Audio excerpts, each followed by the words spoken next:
নতুন বিবাহের পর যদি এইরকম ঘটে তাহলে কেমন হবে? এখন হচ্ছে এনজয়ের সময়। দেখেন তো কি করে। 7 দিন পরে সে নতুন বউর অপেক্ষায়, আর নতুন বউ আছে অন্য মানুষের অপেক্ষায়। এটা কোনো কথা? মনে মনে কি ভাবটা ছিল, বাপটাই নষ্ট হয়ে যায়। 45 লাখ টাকা কামাই, বাহ,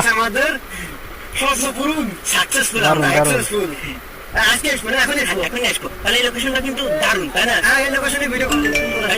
কি করবো দেখেন, দেখেন কি করে। কি আনন্দ আছে। বউয়ের বয়স শুনলেই বুঝতে পারবো। বেচারা ডিভোর্স দিয়ে চলে গেল। কাজ করবো।